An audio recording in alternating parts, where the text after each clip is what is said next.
En España no solo tenemos menos hijos que antes, sino que cada vez los tenemos más tarde, año tras año, de manera constante y por factores muy diversos, desde la precariedad laboral y la incertidumbre económica hasta la dificultad de conciliar el desarrollo profesional, sobre todo de las mujeres con la maternidad. Año tras año se va retrasando en nuestro país la edad a la que se tiene el primer hijo. Todo esto ha dado lugar a un crecimiento exponencial en los últimos años de los tratamientos de reproducción asistida y también de la congelación de óvulos como garantías o supuestas garantías de maternidad a medio o largo plazo. Vas a echar un vistazo a los anuncios de las clínicas que ofrecen estos servicios para entender que se trata de procesos muy sensibles y que comportan un riesgo alto de frustración y de ansiedad. Haz realidad tu sueño, la decisión más importante de tu vida, decide libremente cuándo ser madre, cumple tu deseo. Son algunos de los mensajes que encontramos en Google si hacemos una búsqueda rápida.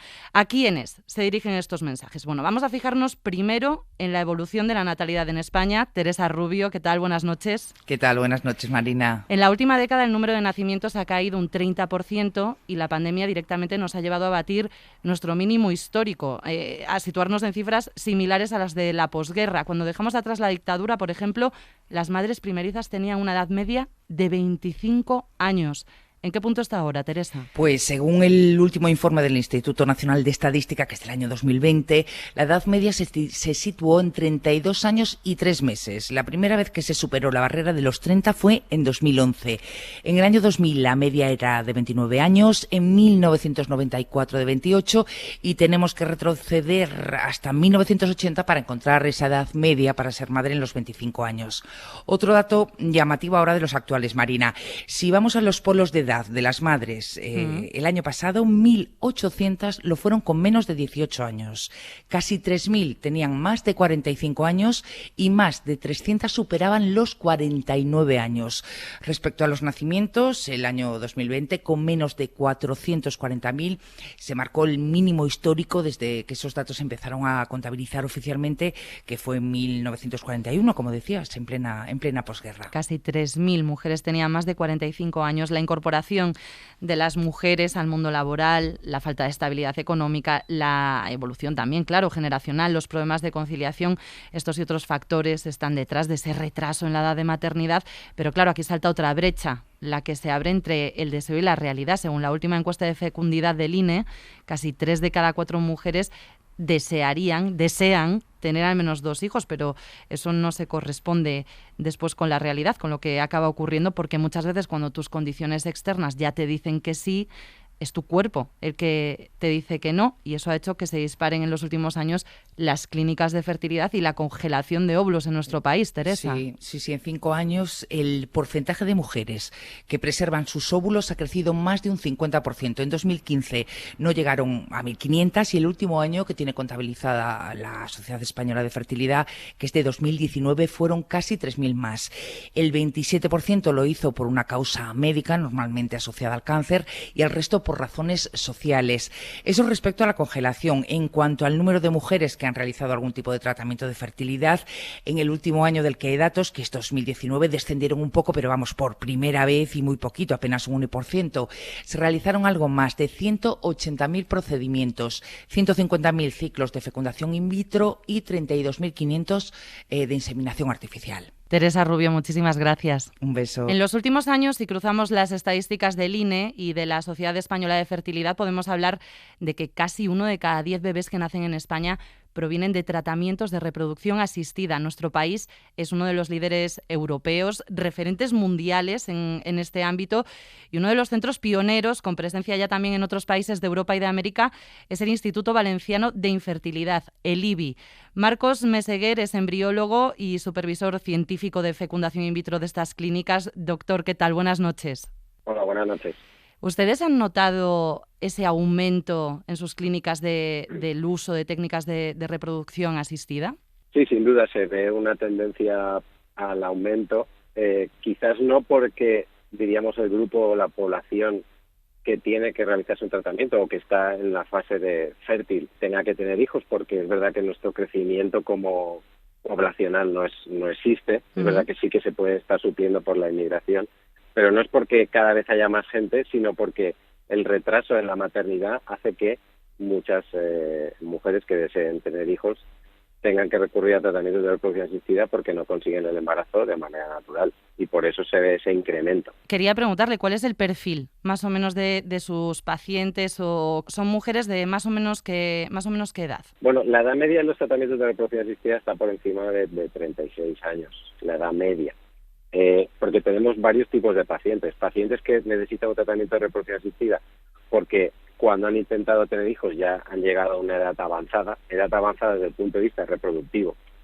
Y también hay otras mujeres o parejas donde, sin ser un problema asociado a la edad, ya tenían una infertilidad que se llama idiopática esencial, consecuencia de cualquier patología, tanto en el caso de la mujer como en el del hombre. Doctor, ¿cómo es el proceso de fecundación in vitro? Para alguien que no lo conozca, ¿qué es lo que hacen ustedes? Bueno, desde fuera se puede ver relativamente sencillo. Hay una parte que tiene que ver con directamente la paciente, que son el tratamiento hormonal. Son unas hormonas que se administran para que el ovario produzca una mayor cantidad de óvulos maduros. Y después, hay una parte médica, que es básicamente el tratamiento hormonal, y algo de cirugía, diríamos, ambulatoria. Y después la parte más compleja, sin duda, es la del laboratorio, porque nosotros tenemos que encargarnos de fecundar ese óvulo con un espermatozoide, muchas veces con técnicas que se llama de micromanipulación, y después conseguir un embrión y hacerlo crecer in vitro. Claro, pero antes de llegar ahí, en la fase de estimulación ovárica, de extracción, todo esto, este proceso es complicado, es doloroso. ¿Qué implica para la paciente? Realmente no es complicado, por varios motivos, porque los tratamientos hormonales los han ido simplificando, porque las casas farmacéuticas han ido elaborando productos para que esa administración sea muy sencilla, que se pueda administrar la propia paciente con unas dosis también fácilmente administrables. O sea que para la paciente lo que es la administración hormonal es relativamente sencilla. Normalmente no suele llevar efectos secundarios, porque también los productos farmacéuticos, las hormonas, el tipo de tratamiento se ha ido optimizando para evitarlo. Diríamos, la patología clásica ha sido la hiperestimulación ovárica, que se ha solucionado en los últimos años. Entonces, esa parte de tratamiento hormonal, y después está la parte que tiene que pasar la mujer por el quirófano, entre comillas, por una cirugía ambulatoria, que es muy rápida, que se hace aproximadamente en 15-20 minutos, que implica una anestesia muy leve y una recuperación inmediata. Entonces, no estamos hablando de que sea algo con una recuperación dolorosa ni difícil. ¿Y más o menos cuántos intentos suelen ser necesarios? A ver, es que depende del perfil de la paciente, de sus patologías. Diríamos que de media la paciente, transfiriéndose un embrión, tiene unas posibilidades entre un 50 y un 60% de quedarse embarazada. Con un proceso de obtención de óvulos se generan varios embriones y hay varias posibilidades de quedarse embarazada. Es decir, que con un tratamiento de estimulación completo, las probabilidades de que la paciente quede embarazada suben por encima del 70%, porque hay varios intentos, no solo uno. ¿Lo habitual es utilizar los propios óvulos de la paciente o se utilizan óvulos donados? Porque esto también es una realidad, ¿no?, en nuestro país. Sin duda, los óvulos donados es una realidad, en particular en España, y sí, muchos pacientes lo utilizan. En nuestro caso representa aproximadamente un 35-40% de los pacientes. ¿Cuánto dinero puede llegar a costar todo esto? O sea, quiero decir, si hacen falta más intentos, ¿cuesta más? ¿Es un precio cerrado? A ver, yo como soy embriólogo no me dedico afortunadamente a la parte económica, pero los tratamientos de reproducción asistida, su precio oscila entre 6 y 10.000 euros, dependiendo de el tipo de tratamiento que se vayan a hacer. Y ese es el precio estándar de un tratamiento que incluiría esa transferencia y también esa posible congelación de embriones para futuros intentos. Ya no porque haya fallado el primer intento, sino también incluso para tener después un hermano, una hermana a posteriori, después del primer embarazo. Bueno, estamos hablando de que no siempre tiene por qué funcionar a la primera, ni muchísimo menos. Efectivamente. Claro, esto puede ser, entiendo, muy duro para las pacientes. No sé si ofrecen preparación psicológica previa o un acompañamiento profesional psicológico para estas mujeres. Sí, todas esas opciones existen. A ver, no sé si podría contemplarse la posibilidad de un apoyo psicológico antes del tratamiento. Pero obviamente cuando el problema se genera o el problema es mayor, sí que el apoyo psicológico sobre todo es importante ante el fracaso, ante el fallo en el tratamiento de reproducción asistida. ¿Y eso lo ofrecen en las clínicas? Sí, hay hay dos figuras importantes. Una es el del apoyo psicológico del psicólogo y también el de el acompañamiento que también existe ahora. Esas dos posibilidades, porque ya no solo para apoyar desde el punto de vista psicológico, sino también para ayudar a comprender con más detalle cada uno de los procedimientos y qué es lo que se está haciendo en cada momento para facilitarle a la paciente el entendimiento de todos los procesos. Así que dentro de ese precio que pagan las pacientes van a contar con un psicólogo en sus clínicas. Sin duda, muchas de ellas pueden contar con un psicólogo, que muchas pacientes no lo necesitan o no lo quieren. Nos decía que casi 4 de cada 10 pacientes en sus clínicas tienen un tratamiento de reproducción asistida con óvulos donados. No sé si nos puede contar más o menos cuál es el perfil de las donantes de óvulos en España. Las donantes suelen ser mujeres jóvenes, siempre son mujeres de menos de 35 años, aunque la edad media está alrededor de los 20-22 años. Y bueno, son mujeres que deciden donar porque algunas de ellas por motivos puramente altruistas, porque les gustaría que otras mujeres pudieran tener hijos, y en ocasiones también lo hacen por motivos económicos, porque la donación en España legalmente es remunerada, aunque la remuneración, según consta en la ley española de reproducción asistida, es una remuneración que básicamente lo que intenta es compensar todos los inconvenientes que implican el proceso de donación. ¿Y sabría decirnos más o menos cuántos óvulos pueden tener congelados en sus clínicas? Pues miles de óvulos, sin duda. Ahora mismo yo no te sabría decir el número exacto, pero sé que, por ejemplo, todos los años acuden a nuestras clínicas aproximadamente 1.500 mujeres a congelar sus óvulos todos los años, y después también las donantes de óvulos, en ocasiones los óvulos también se congelan, porque en su momento no haya una receptora para esos óvulos y también se hagan. Entonces, si congelamos óvulos a 1.500 pacientes y cada paciente de media congela o vitrifica 10, 12 óvulos, pues podemos tener una idea que se están generando unos 20.000 óvulos al año vitrificados o congelados. Pues Marcos Meseguer, embriólogo del Instituto Valenciano de Infertilidad del IBI, muchísimas gracias y buenas noches. Muchas gracias a vosotros, buenas noches. Lo decíamos al principio, la ansiedad, el riesgo de frustración que implica todo este proceso, que además, como nos acaba de explicar el doctor Meseguer, pues exige a las mujeres estar en tratamiento, estar medicalizadas de alguna manera. Mujeres como Miriam Aguilar. Miriam, buenas noches. Hola, buenas noches. Miriam, tú intentaste quedarte embarazada durante varios años, tuviste varios embarazos naturales, pero terminaron en aborto. Así que finalmente, ya que no te indicaban por qué parecía imposible conseguirlo, abandonas esa vía y acudes a la reproducción asistida. No sé si es un paso que decides dar o que te recomiendan. ¿Cómo llegas ahí? Como bien has dicho, yo intenté ser madre de forma natural durante 7 años y tuve 4 embarazos naturales, pero todos acababan en pérdidas gestacionales tempranas, ¿vale? Antes de las 12 semanas. Uh-huh. Entonces, claro, cuando este proceso terminó, cuando yo decidí que ya no quería tener más abortos, yo ya tenía 40 años, ¿no? Entonces, la ginecóloga lo que me dijo es que si quería seguir intentándolo de forma natural iba a ser, pues imposible, ¿no? Porque siempre acababa así. No había una explicación médica, como bien has dicho, y entonces me recomendaron la ovodonación, ¿vale? Y pues la ovodonación es un tratamiento de reproducción asistida en el que te donan los óvulos, o sea, no eran mis óvulos, eran de donante. ¿Estabas plenamente convencida? ¿Te generaba dudas el proceso? Sinceramente, en nuestros planes nunca entró a hacer ningún tratamiento de fertilidad. Lo que pasa que, por presión social, por la presión que una misma se mete, por pensar, ostras, no voy a dejar de hacer esto si esto realmente va a ser cómo voy a conseguir al final un embarazo. Por muchas razones al final decidí hacerlo. La experiencia no acabó de convencerme, desde luego.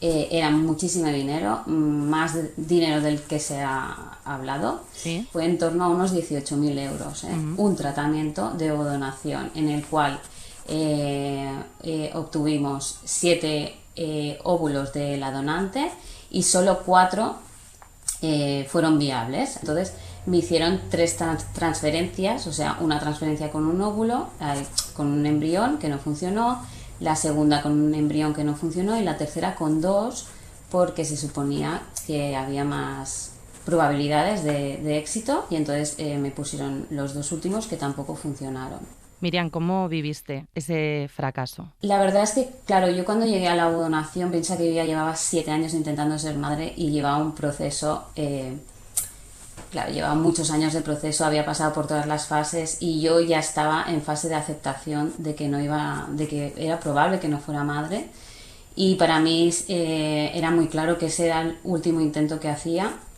O sea, tenía muy claro, yo había ya marcado mis límites, los primeros años no, pero poco a poco pues yo ya fui haciendo trabajo personal también y bueno, y entendí que necesitaba marcarme unos límites, porque cuando estás metida en este tema, todo te lleva a seguir. Es como una espiral de locura en la que es muy difícil parar y tomar conciencia de lo que estás viviendo. Y entonces yo cuando finalmente no funcionó, sentí 2 cosas a la vez. Sentí alivio de pensar, se ha acabado esto, ya no hay más. O sea, aquí decidimos que nuestro camino hacia la paternidad se acaba y lo decidimos nosotros, por lo tanto sentí alivio de saber también pues que era capaz de tomar esa decisión, y por otro lado pues también bueno, mucha incertidumbre, porque no sabía qué había después de ahí, no sabía qué había después de haber querido ser madre y no serlo. Una vez llegas a esa sensación de alivio, claro, ya han pasado muchos años, como tú dices, pero hay muchas mujeres que todavía no han llegado ahí, ¿no? ¿Crees que existe todavía una sacralización de la maternidad, un mensaje social de que las mujeres no estamos completas si no llegamos a ser madres? Totalmente. Vivimos en una sociedad pronatalista, que sí que es cierto que una vez eres madre, luego, o sea, es doble moral, ¿no? Te empujan a ser madre, y luego cuando eres madre el sistema también te abandona, pero bueno, eso es otro tema, ¿no? Y entonces, o sea, todo gira en torno durante los años fértiles de una mujer en ser madre, todos los anuncios de la tele, las películas, o sea, la sociedad en sí. Es muy difícil ser una mujer que quiere ser madre y no lo está pudiendo ser, cuando todo tu entorno, la mayoría, son madres y padres. Entonces todo eso, más toda la parte cultural, más toda la presión familiar que pueda haber, todo eso hace que las mujeres creamos que tenemos que ser madres, sí o sí, que no hay otro camino para nosotras. ¿Y ahora cómo te encuentras, Miriam? Yo siento que mi duelo de la no maternidad está cerrado, está terminado. Aparte de ese duelo, yo tuve que hacer los duelos de mis bebés, de los bebés que perdí, claro, que eso lo fui haciendo durante todo el proceso, ¿no? Y además yo cuando tenía un aborto, aunque fuera de pocas semanas, yo era muy consciente que había perdido un hijo y necesitaba un tiempo para recuperarme, o sea, por eso mi proceso duró tanto, ¿no? Pues Miriam Aguilar, muchísimas gracias por compartir tu experiencia también aquí con nosotros en Hora 25. Buenas noches. Buenas noches. Mercados reproductivos, crisis, deseo y desigualdad es el título del libro que acaba de publicar la socióloga Sara Lafuente y en el que habla de una crisis reproductiva. Sara, buenas noches. Hola, buenas noches. ¿Qué es esa crisis reproductiva? O sea, todo esto de lo que estamos hablando, la brecha entre los hijos que queremos tener y los que llegamos a tener, el retraso en la edad de maternidad, acudir a clínicas privadas para solucionarlo, posponerlo con óvulos congelados. Todo esto tiene que ver, ¿no?, con esa crisis reproductiva, que ¿cómo definiría usted? Hablamos de crisis reproductivas fundamentalmente en un contexto en el que tener hijos se hace en un contexto de desigualdad. Y en el que el acceso a condiciones justas para criar y para crecer se integra desde posiciones distintas y basadas en la desigualdad. O sea, el acceso de unas y otras personas depende de los medios económicos de los que dispongamos cada uno, ¿no? Entonces, en ese contexto de desigualdad, el lanzarse a tomar la decisión de tener hijos o la forma en la que crecen las criaturas está en crisis, ¿no? Dentro de lo que desde los feminismos se ha llamado durante mucho tiempo crisis de cuidados, ¿no? Dentro de esa crisis de cuidados existe una crisis de reproducción que no tiene tanto que ver con que nazcan menos criaturas, con que baje la natalidad, que no es tanto ese problema, sino esa brecha entre deseos y realidades reproductivas y ese contexto de desigualdad en el que se da, ¿no? Y el hecho de que se resuelva muchas veces ese momento de duda a través de, pues eso, de la privatización, de respuestas muy individuales y privatizadas en lo económico, a través de las clínicas reproductivas en un sector privado y en un momento tardío, ¿no? de la vida.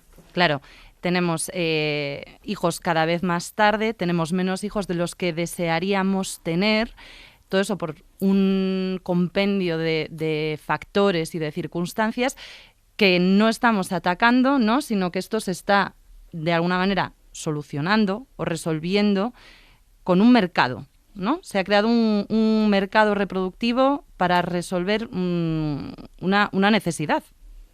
Sí, o sea, fundamentalmente el problema se vive a nivel individual, pero tiene una base social, ¿no? Tiene una raíz social que no se está atacando. Estamos cada una resolviendo en lo privado y en lo individual, en las familias, un problema que estalla, se resuelve en los márgenes, que es la reproducción y la sostenibilidad de la vida, pero parte de haber descentrado la sostenibilidad y la reproducción de la vida del sistema socioeconómico, ¿no? En el centro del sistema se pone mantener la economía, digamos, y ciertos indicadores económicos, pero no se pone reproducirnos o sostener la vida de una forma justa, ¿no? Entonces, ¿qué pasa? Que en concreto, en cuestiones de fertilidad, pues se acaba retrasando mucho la maternidad y, ojo, la paternidad. Claro. Se sigue poniendo el peso de la reproducción, sobre todo en las mujeres, y al final pues se accede de una forma más complicada, más tarde, y al final acabamos hablando de retraso de la maternidad y de clínicas reproductivas, ¿no? Del mercado que ha surgido como para resolver esto en los márgenes y en lo privado, en lugar de abordar como el problema más social de fondo que está haciendo que de facto se retrase, ¿no? esta reproducción. ¿Dónde habría que poner el foco? ¿Qué soluciones alternativas se podrían explorar? Pues hombre, lo que yo creo que es fundamental es dar las condiciones de posibilidad de que la gente pueda tener una vida digna, ¿no? O sea, hablamos de retraso de la maternidad, yo creo que es imposible hablarlo desligado de las condiciones de empleo de las mujeres jóvenes en este país. O del acceso a la vivienda, ¿no? Parece ridículo pretender que con medidas solo focalizadas a la fertilidad, que tampoco se tienen, pero bueno, a nivel público, se vaya a resolver, ¿no? este problema. ¿Sigue siendo tan complicada la elección de no ser madre o la asunción de que no se puede ser madre? Yo creo que ahí, parte de hablar de crisis de reproducción es hablar de que se está dando la reproducción en un contexto de injusticias reproductivas y mucha frustración, ¿no? Y el problema es que a veces, en las formas en las que lidiamos con esa frustración que nos puede generar, a veces se ahondan en injusticias reproductivas, ¿no? Y entonces por eso la idea es cómo abordamos este tema desde un momento anterior en el que se pueda resolver de otra forma, ¿no? Porque hablamos de que es muy difícil acceder a estos mercados reproductivos, ¿no? Y esos precios de los que acaba de hablar y el coste, ¿no? que supone tanto económico y la dificultad para mucha gente que no va a poder acceder, pero en realidad estos mercados se accede por una doble vía, ¿no? Se accede por un lado como paciente o cliente que tiene que sacar de donde pueda ese dinero, pero también, como se hablaba al principio del programa, se accede en calidad de lo que se llama donante, ¿no? Pero que ha quedado muy claro que también está vinculado a la existencia de una compensación económica que yo hace muchos años que no veo en 600 euros, sino más bien en torno a 1.000. En torno a los 1.000, sí, habla usted de esa cifra en el libro. ¿Y qué riesgos entraña a nivel social este sistema de compensación? El problema de hablar de compensación es que se queda como en un limbo, ¿no? En ese lugar en el que todos sabemos que el papel de la compensación juega un papel central para que haya tantas donantes, muchísimas más que en ninguno de los países del entorno, pero a la vez no se reconoce como una actividad económica, con lo cual no se acompaña de todos los derechos que podría tener como actividad económica, y además no se paga a precio de mercado, ¿no? Sería muchísimo más dinero si esto fuese así, como se ve en otros contextos como Estados Unidos. O sea, lo que yo planteo es que se puede hacer en dos vías, ¿no? Que puede ser un sistema basado en el altruismo, entonces, por ejemplo, sería muy normal poder hacerlo entre personas conocidas, algo que no se puede hacer en este contexto, o si socialmente consideramos que está bien que se introduzcan las capacidades reproductivas como los óvulos en el mercado, entonces tendría que pagarse de otra manera, ¿no? Y tener un marco laboral. ¿Por qué cree que en comparación con otros países, porque esto es así, en España son muchas más las mujeres que donan sus óvulos? Creo que juega un papel fundamental el nivel de precariedad que hay en el Estado español, sobre todo en el caso de las mujeres jóvenes, y el hecho de que haya una compensación económica tan normalizada que se dice que es una compensación baja, pero es curioso que el mismo ordenamiento jurídico considere que 1.000 euros es suficientemente bajo como para no incentivar la donación de óvulos, pero suficientemente alto como para no poder significar el salario mínimo interprofesional. Y por otro lado, el anonimato, ¿no? El hecho de que aquí las donaciones sean anónimas por ley hace que haya más donantes. Entonces, toda esta mezcla de factores y una legislación muy, muy, muy flexible que además desde 2006 plantea que tiene que haber un registro de donantes que no se da. Que no hay. Que no existe, a pesar de que hayan pasado muchos años de la legislación, y que hace que haya muchas donantes que repiten la donación, ¿no? Y al final, bueno, se está dejando mucho margen a que las clínicas decidan, ¿no? y pongan el límite. Pues Sara Lafuente, socióloga, investigadora, autora de Mercados reproductivos, crisis, deseo y desigualdad. En su libro aborda muchos otros debates, todos interesantes, pero ya no tenemos tiempo para más, así que muchísimas gracias por este rato. Buenas noches. Muchísimas gracias.